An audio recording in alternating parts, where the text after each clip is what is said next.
오늘 본문을 우리가 잘 이해하려면 본문의 배경이 좀 어떤지를 잘 알면 본문의 이해가 쉽습니다.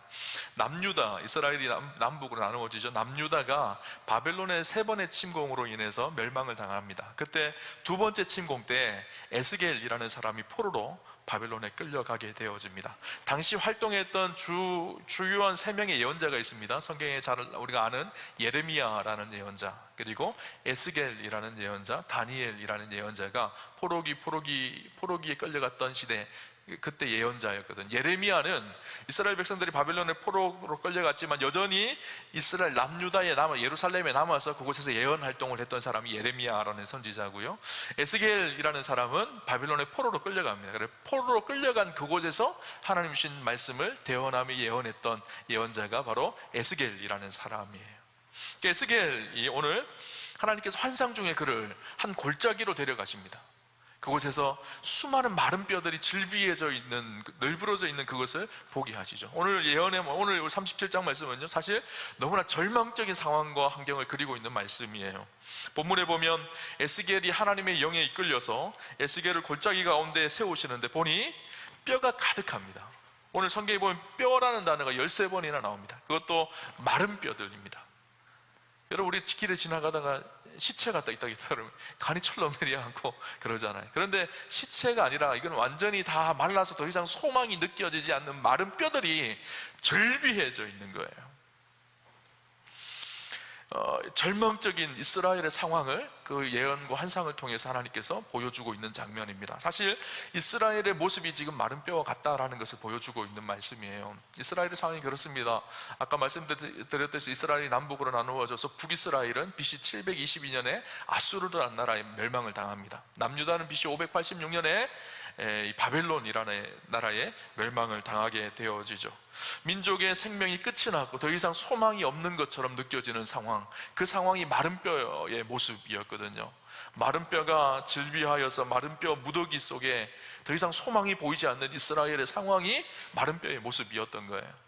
뿐만 아니라 그 마른 뼈의 모습은요, 에스겔의 상황과도 너무너무 맞습니다. 에스겔이 너무너무 절망스러운 상황 속에 있었거든요. 에스겔의 이름의 뜻은 무슨 뜻인가 하면 하나님께서 힘있게 하시기를 이라는 뜻입니다. 왜 에스겔의 부모님은 에스겔을 그렇게 이름을 지었을까요? 하나님께서 에스겔을 통해서 이스라엘 나라를 힘있게 하시기를 소망하며 그렇게 이름을 지은 거거든요. 에스겔은 제사장의 가문이었었어요. 제사장은 대를 거듭해서 제사장의 사명을 이스라엘 가운데 감당하게 되어집니다. 이스라엘 백성들이 하나님의 말씀 가운데 바로 서서 하나님 앞에 힘있게 되기를 소망하면서 에스겔의 이름을 에스겔이라고 지었던 것 같아요. 근데 문제는 자기의 나라 이스라엘, 힘있게 하나님의 사람으로 하나님의 나라로 세워가야 될 이스라엘 나라가 멸망을 당한 거예요. 자기는 거기에다가 바벨론의 포로로 끌려왔습니다. 에스겔의 어렸을 때부터 자랐을 때 소망이 무엇이었는가 하면 자기는 당연히 제사장이 될 걸로 생각을 했습니다. 자기의 이름처럼 제사장이 되어서 제사장의 사명을 감당하며 하나님 앞에 그렇게 쓰임받는 것이 에스겔의 소원이었을 거예요. 비전이었을 거예요. 사람이 비전과 꿈을 가지고 살아가잖아요. 근데 나라가 망했습니다. 그러면 자기가 가졌던 비전을 더 이상 이룰 수 없는 상황이 되어진 거예요. 바벨론을 포로로 끌려갔는데 한 소식을 듣게 되어집니다. 에스겔 33장 21절에 보면 이렇게 기록을 합니다.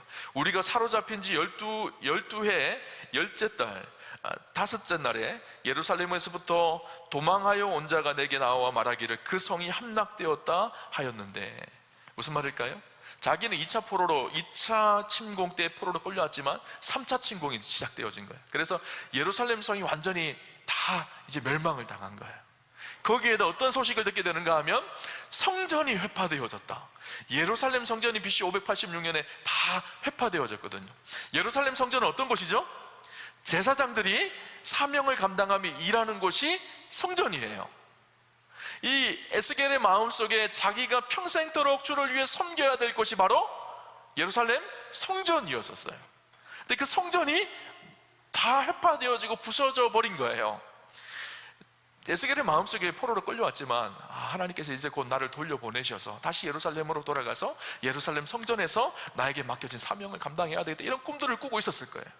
근데 이스라엘도 남유다도 완전히 망해버리고 예루살렘 성전도 다 해파되어져서 이제는 제사장이 설 곳이 없는 상황이 되어져 버린 거예요. 에스겔은 더 이상 이 어려운 현실에 부딪힌 자신의 인생을 보며 절망했을 것입니다. 더 이상 내 인생은 소망이 없구나, 내 인생의 꿈과 비전은 아무런 가치가 없는 것이 되어졌구나, 이런 절망의 상황 속에 에스겔도 부딪히게 되어진 것이죠. 그런 상황 속에서 하나님께서 오늘 본문 3절의 말씀을 하십니다. 3절에 이렇게 얘기하십니다. 그가 내게 이르시되 인자야, 이 뼈들이 능히 살 수 있겠느냐 하시기로 내가 대답하되 주 여호와여 주께서 아시나이다. 하나님께서 에스겔을 골짜기에 마른 뼈들이 있는 그곳으로 데리고 오셨죠. 그리고 그렇게 말씀하십니다. 이 뼈들이 에스겔아 살 수 있겠느냐라고 물으세요. 그때 에스겔이 뭐라고 대답하죠? 주 여호와여 주께서 아시나이다. 굉장히 신앙 있는 대답처럼 느껴집니다. 근데 굉장히 이렇게 약간 뭔가 좀 이렇게 확답은 없는 것 같다라는 생각이 들어요. 아니 사실 좀 믿습니다, 이렇게 대답을 해야지 맞지 않나요? 근데 에스겔의 마음속에요, 그랬던 것 같아요. 이 골짜기의 마른 뼈들을 보면서 이 마른 뼈들은 도저히 살 수 없는 존재라고 생각을 했을 거예요. 마른 뼈가 어떻게 다시 살아납니까? 그런데 하나님께서 말씀하시는 거예요. 살 수 있겠느냐? 하나님께서 말씀하시니까 살 수 있을 것 같은데 마른 뼈라는 현실을 보니까 살 수 없는 것 같은 거예요. 그러니까 굉장히 지혜롭게 대답을 했죠. 주께서 아십니다. 우리도 그러잖아요. 절망스러운 현실을 바라보면 도저히 이건 되지 않을 것 같은 거예요. 마치 마른 뼈들처럼 도저히 살아나지 않을 것 같아요. 근데 성경을 보면 살아날 수도 있을 것 같은데 이런 마음이 들잖아요. 에스겔의 상황이 그런 거예요. 하나님이 말씀하시는데 말씀하시면 하나님은 살리실 수 있을 것 같은데 자기의 상황을 보면, 이 환경을 보면 도저히 살아나지 않을 것 같으니까 하나님께 대답하는 것이 주께서 아십니다. 그렇게 대답하고 있는 거죠. 그런데 이런 말씀이요 신약에도 나옵니다. 베드로가 예수님을 3번이나 부인하잖아요. 십자가를 지고 가시기 전에 예수님을. 그러고 나서 예수님 십자가에 죽으시고 부활하신 주님이 베드로를 찾아오세요. 갈릴리에서 물고기 잡고 있는 베드로를 찾아오시죠. 그리고 베드로에게 물으십니다. 내가 이 사람들보다 나를 더 사랑하느냐라고 물으세요. 그때 이제 베드로가 대답하기가 너무 힘든 거예요. 자기가 예수님을 3번이나 부인했는데 사랑한다고 말하기도 그렇고 그렇다고 사랑하지 않는다고 말하기도 그렇고, 그러니까 어떻게 대답하죠? 주께서 아시나이다, 그렇게 대답을 합니다. 아직 확신이 없는 거죠. 그런데 우리가 기억해야 될 것이 있어요. 주님이 이렇게 물으실 때는 이미 주님이 회복하시고 살리시기를 작정하고 물으신 거라는 거예요. 그렇죠? 베드로도 그렇고 에스겔도 그렇습니다. 하나님께서 질문을 하시는 것은 그분이 나에게 찾아와서 다시 회복하시기를 원하심을 말씀하고 있는 장면이에요. 성경에 보면 이런 장면이 또 한 군데 나옵니다. 요한복음 5장에 보면 여러분 우리가 잘 아는 것처럼 베데스다 연못 사건이 기록되어져 있어요. 그곳에 38년 된 병자가 이 베데스다 연못에 물이 동할 때 가장 먼저 들어가는 사람이 치료를 받는데, 그런 전설이 있어서 그곳에 왔는데 이 사람이 걷지를 못하는 거예요. 그러니까 물이 동하도 들어갈 수가 없는 거죠. 치료를 받지 못했는 거죠. 그런 상황이 1년, 2년, 3년이 지나고 오랫동안 지났을 거예요. 더 이상 이 사람은 나는 치료받기 힘든 존재이구나, 절망스러웠을 거예요. 그때 예수님께서 오셔서 묻습니다. 내가 낫고자 하느냐? 라고 물으세요. 그때 이 사람이 대답을 못해요. 물이 동하여도 자기를 이 물에 넣어주는 사람이 없어서 자기가 낫지 못했습니다, 이렇게 이야기를 합니다. 이 사람에게는 이미 소망이 끊어진 거예요. 희망이 끊어진 상황이에요. 그런데 주님이 오셔서 내가 낫고자 하느냐 이렇게 물으신 것은 무슨 말일까? 이제는 내가 치료하겠다라는 거예요. 내가 회복하게 하겠다라는 것을 말씀하고 있는 것이죠. 이 뼈들이 능히 살 수 있겠느냐? 주님이 오늘 우리에게도 이 질문을 하십니다. 저를 통해서 여러분에게 물으십니다. 나에게 이렇게 절망스러운 순간이, 나에게 이렇게 소망 없는 내 인생 가운데 능히 살 수 있겠느냐라고 물으세요. 상황을 보면 아니 변하지 않을 것 같아요. 그런데 주님은 살 수 있겠다고 말씀하세요. 오늘 예배에 오시면 여러분 어떤 마음으로 예배에 오셨나요? 그냥 일주일에 주일이 되어졌으니까 습관처럼 그렇게 오셨나요? 그냥 예배 드리고 가면 되지 이렇게 생각해서 오셨나요? 주님은 우리 예배를 통해서 말씀하기를 원하시고 예배를 통해서 내가 살 수 있겠느냐? 라고 물으세요. 내가 낫겠느냐? 라고 물으세요. 우리의 믿음을 보기를 원하십니다. 오늘 저와 여러분의 안에요, 하나님이 회복하게 하실 그 회복을 기대하는 꿈이 있었으면 좋겠습니다. 세상을 바라보면 소망이 다 끊어진 것 같고 절망만 내 인생 가운데 가득한 것 같지만, 하나님은 우리에게 소망이 있다, 희망이 있다, 내가 너희를 회복할 것이다. 세상 사람들은 이 뼈들이 회복되지 않을 것처럼 보이지만 나는 회복할 수 있다 라고 말씀하시는 분이 우리 하나님이시죠. 하나님이 이 에스겔에게 두 가지 조치를 하게 하십니다. 첫 번째 뭐라고 하시는가 하면요, 대언하라고 그렇게 말씀하세요. 오늘 본문 4절 말씀을 같이 한번 볼까요? 같이 보겠습니다. 또 내게 이르시되 너는 이 모든 뼈에게 대언하여 이르기를 너희 마른 뼈들아 여호와의 말씀을 들을지어다. 대언하라고 말합니다. 대언한다라는 말은 무슨 말일까요? 대신 말한다라는 거예요. 누구의 말을 대신 말하는 걸까요?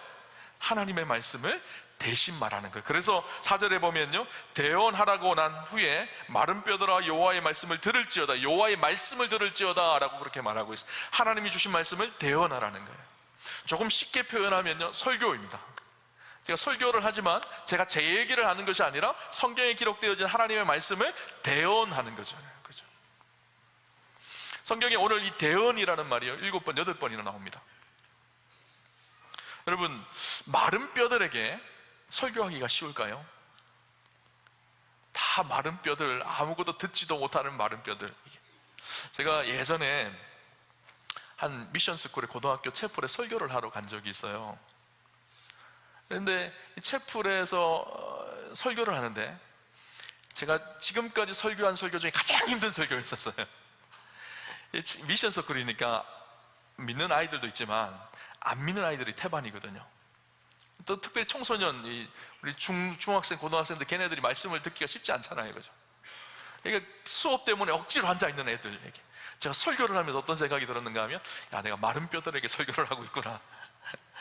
아무리 소리를 쳐도 듣지 않으려고 하는 그런 아이들에게 설교를 하고 있구나 생각이. 근데 물론 그 애들은 숨을 쉬고 귀가 열려져 있으니까 어떻게든 들으면 듣기는 듣겠죠. 그런데 오늘 성경의 마른 뼈들은요, 전혀 들으려고 들리지도 않는 그곳에 하나님께서 말씀을 대언하라고 하십니다.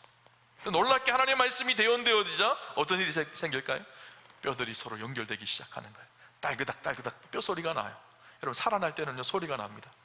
우리 영혼이 살아날 때는요 기도의 소리가 나고요, 예배 속에 하나님을 누리는 소리들이 나기 시작합니다. 그리고 그곳에 심줄이 생기고요, 그 속에 살이 덮이고 가죽이 덮이고 사람의 모양이 되어져요. 그죠? 여러분, 말씀은요 능력이 있습니다. 그 말씀이 선포되어지면 우리의 죽었던 영혼이 살아나기 시작합니다. 우리 안에 잃어버렸던 능력이 회복되기 시작하는 거예요. 여러분, 오늘 말씀이 선포되어질 때 이 상황을 잘 보면 좋겠다 생각이 듭니다. 제가 처음에 에스겔은 비운의 예언자라고 말씀드렸죠. 나라가 멸망을 하고 더 이상 제사장으로서의 사명을 감당할 수 없었던, 그런데 하나님께서 이 에스겔을요 자기 민족 이스라엘을 제사장으로 사용할 수 없었지만 바벨론의 포로로 끌려온 그들에게는 하나님의 말씀을 전하는 대언자, 제사장으로 이 사명을 감당하게 하십니다. 어떤 일이 일어나는가 하면요, 당시 이 바벨론의 포로로 끌려오기 전까지 모든 이 신앙의 중심은요 예루살렘 성전이었었어요. 그래서 예루살렘 성전에서 제의죠, 예배를 드리는 것이 신앙의 가장 중심이었고 제사장이 해야 될 가장 큰 일이 바로 그 일이었습니다. 근데 문제는 이제는 어떻게 됐을까요? 나라가 망하고 예루살렘 성전이 다 회파되어졌어요. 다 파괴되어졌어요. 이제 더 이상 예배 드릴 수가 없는 상황이 되어진 거예요. 바벨론의 포로로 끌려왔던 그들이 이제는 예루살렘에서처럼 그렇게 예배 드릴 수 없는 상황이 되어진 것이죠. 그리고 포로로 끌려왔던 그들이 연구하기 시작했어요. 우리가 왜 지금 이렇게 바벨론의 포로로 끌려와서 이렇게 고통을 당하고 어려운 삶을 살아가고 있느냐라는 것을, 그리고 예루살렘 성전이 왜 저렇게 무너지고 회파되어졌는지를 연구하기 시작하면서 그들이 깨달은 것이 있었어요. 무엇인가 하면 우리가 하나님의 말씀을 잃어버리고 살았구나. 그래서 포로기에서 어떤 운동이 일어나는가 하면 이스라엘의 말씀 운동이 일어나기 시작합니다. 회당 운동이 시작되어지고요, 그곳에서 다시 토라의 말씀, 하나님의 말씀을, 율법을 읽고 묵상하고 그러니까 성전에서 이제 예배는 못 드리지만 쫓겨온 그곳에서 하나님의 말씀 운동을 회복하기 시작한 거예요. 그 일의 중심에 있었던 사람이 누굴까요? 에스겔이었어요. 에스겔의 그래서 사명은요, 제사장으로 제사를 지내는 사명이 아니라 포로기에 끌려왔던 그 고통받는 사람들에게 하나님의 말씀을 가르치고 하나님의 말씀을 대언하는 사명이 에스겔의 사명이었던 거예요. 그래서 오늘 성경에 대언하라 이 말씀은요, 마른 뼈들 같은 이스라엘 백성들에게 하나님의 말씀을 전파하고 이야기해야 될 에스겔의 사명인 것이죠. 그 말씀을 통해서 이스라엘에 다시 한번 회복의 역사를 하나님께서 일으키시겠다라는 것을 말씀하고 있는 거예요. 여러분, 하나님의 말씀은요, 살리는 역사가 있습니다. 오늘 혹시나 우리의 인생이요, 골짜기의 마른 뼈들처럼 너무너무 절망스럽고 고통스럽습니까? 사단은 우리를 참소합니다. 하나님의 말씀에 귀를 기울이지 못하도록. 네 인생 별 볼 일 없는 인생이야. 네가 뭐 대단하다. 너는 아무 쓰잘데기도 없는 인생이야. 하나님 너를 버리셨어. 우리가 고통이 찾아오면 제일 먼저 드는 생각이 그거잖아요. 하나님 나를 사랑하시지 않는 것 같아. 사단의 고백이 그거거든요. 사단의 참소가 그거거든요. 그때 우리가 다시 돌아가야 될 곳이 어딜까요? 하나님의 말씀이에요. 하나님의 말씀 뭐라고 얘기하고 있죠? 아까 제가 말씀드렸던 것처럼 에베소서 2장 10절에 보면 우리는 하나님의 작품입니다, 그렇게 말하고 있어요. 사단은요, 너는 별 볼 일 없는 인생이야, 그렇게 말하지만 하나님의 말씀은 하나님이 우리를 그리스도 안에서 작품으로 빚으셨다라는 거예요. 하나님의 선하신 일을 위하여 우리를 만드셨다라는 거예요. 그걸 작품이에요. 여러분 인생, 여러분 한번 옆 사람 한번 보세요. 작품이신가요? 여러분 옆 사람 보시면요, 와 이렇게 하셔야 돼요. 작품을 보고 있거든요 지금. 여러분, 사단은요, 그런 마음이, 작은 고난이 닥치고 어려움이 닥치면요, 하나님의 사랑이 끊어졌다고 생각을 합니다. 하나님 나를 사랑하시지 않는 것 같아, 그렇게 말합니다. 그때 우리가 어떻게 해야 될까요? 말씀을 선포하는 거예요. 하나님의 말씀이 우리에게 뭐라고 하는지를 선포하는 거예요. 그래서 스바냐 3장 17절에 보면 너의 하나님 여호와가 너의 가운데 계시니 그는 구원을 베푸실 전능자시라. 그가 너로 말미암아 기쁨을 이기지 못하시며 너를 잠잠히 사랑하시며 너로 말미암아 즐거이 부르며 기뻐하시리라 하리라. 사단은 우리를 그렇게 참소하지만 하나님은 어떻게 보신다고요? 우리를 너무 사랑하셔서 기쁨을 이기지 못하신대요. 말씀을 대언하는, 말씀으로 우리가 다시 돌아가야 돼요. 그것이 우리를 회복하는 길인 거예요. 그죠? 여러분, 주위에 누가 힘들고 어려운 사람들이 있습니까? 상황과 환경이 마른 뼈 같은 그런 인생이 있습니까? 그러면 스스로 말씀으로 돌아가지 못하면 옆에 가셔서 말씀을 대언하시는 거예요. 하나님 너는 작품이야. 하나님 너를 사랑하셔. 하나님 너를 보시고 기쁨을 이기지 못할 정도로 사랑하셔. 우리가 그 대언하는 사람들인 거예요.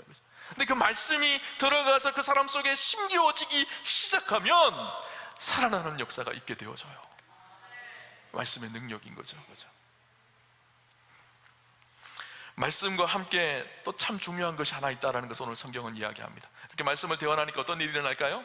마른 뼈들이 막 붙기 시작하고 그 위에 심줄이 덮이고 살이 덮이고 가죽이 덮입니다. 근데 아직까지는요, 고기 덩어리예요. 움직이지를 못해요. 생기가 없는 거예요. 생명력이 없는 거죠. 그래서 오늘 본문 5절 6절을 보면 이렇게 선포합니다. 주 여호와께서 이 뼈들에게 이같이 말씀하시기를 내가 생기를 너희에게 들어가게 하리니 너희가 살아나리라. 너희 위에 힘줄을 두고 살을 입히고 가죽으로 덮고 너희 속에 생기를 넣으리니 너희가 살아나리라. 또 내가 여호와인 줄 너희가 알리라 하셨다 하라. 생기가 들어가게 하실 것이다, 그렇게 말씀합니다. 생기가 구체적으로 무엇을 의미할까요? 14절에 보면 내가 또 내 영을 너희 속에 두어 너희가 살아나게 하고 내가 또 너희를 너희 고국 땅에 두리니 나 여호와가 이 일을 말하고 이룬 줄을 너희가 알리라. 여호와의 말씀이니라. 내가 또 내 영을 너희 속에 두어 너희가 살아나게 하리라. 생기는요, 영을 말합니다. 하나님의 영을 말하고 있는 것이죠. 아무리 아름다운 모습을 가지고 있다고 하더라도, 사람의 형체를 다 가지고 있다고 하더라도 생기가 없고 생명력이 없으면요, 인간의 모습으로 살아갈 수가 없어요. 그죠? 교회도 마찬가지입니다. 아무리 좋은 건물을 가지고 있고 아무리 많은 사람들이 모인다고 하더라도 그 안에 하나님의 영이 주시는 생명력이 없으면 그 교회는 교회로서의 사명을 감당할 수가 없는 거예요. 그죠? 보면 10절을 보면요, 이렇게 말합니다. 이에 내가 그 명령대로 대언하였더니 생기가 그들에게 들어가매 그들이 곧 살아나서 일어나 서는데 극히 큰 군대더라.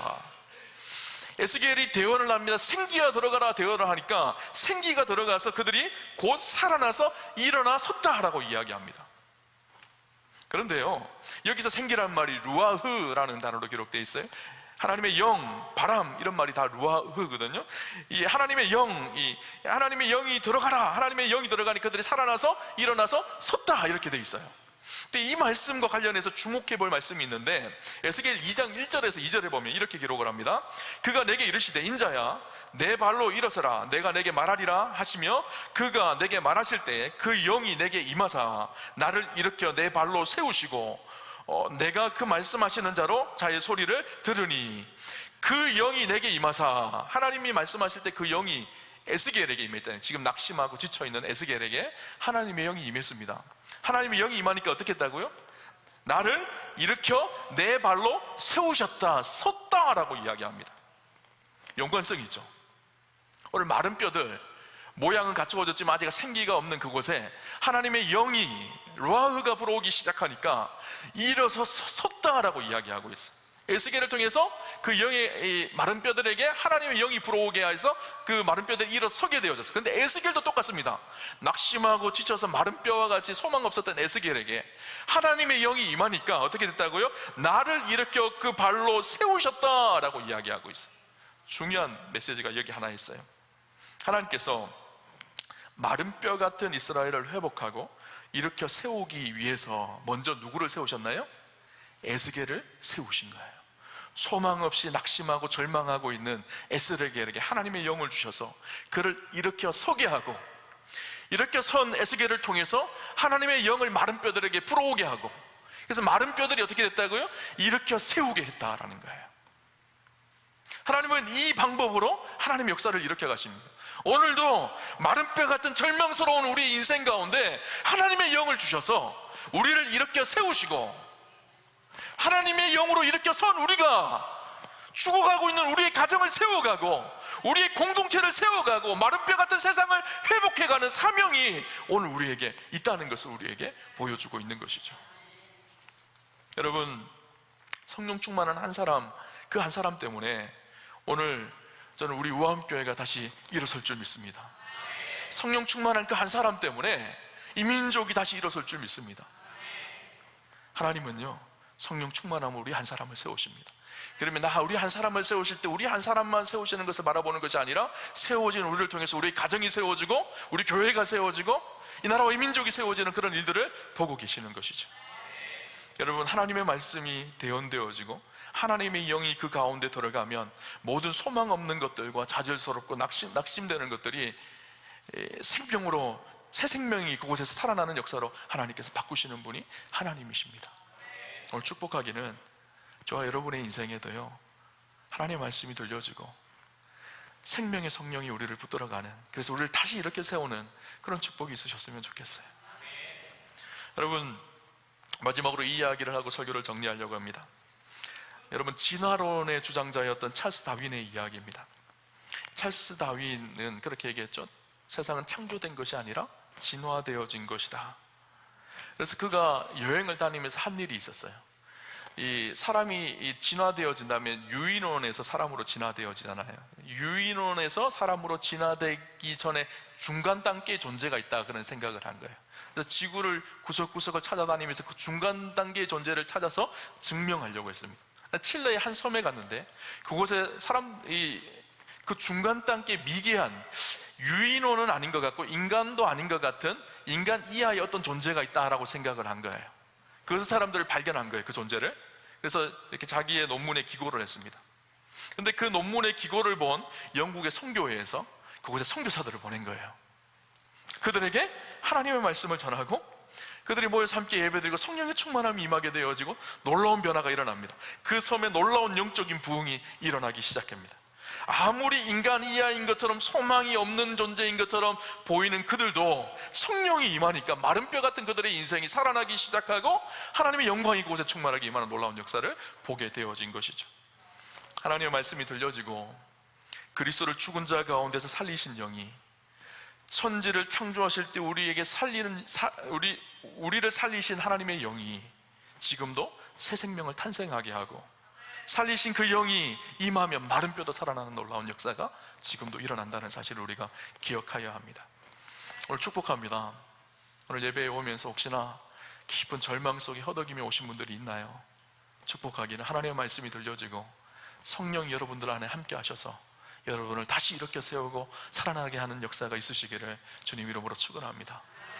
그렇게 살아난 우리가 우리의 가정을 살려내고 우리의 삶의 현장을 살려내고 하나님의 영광을 드러내는 축복의 통로가 다 되시기를 주님의 이름으로 축원합니다.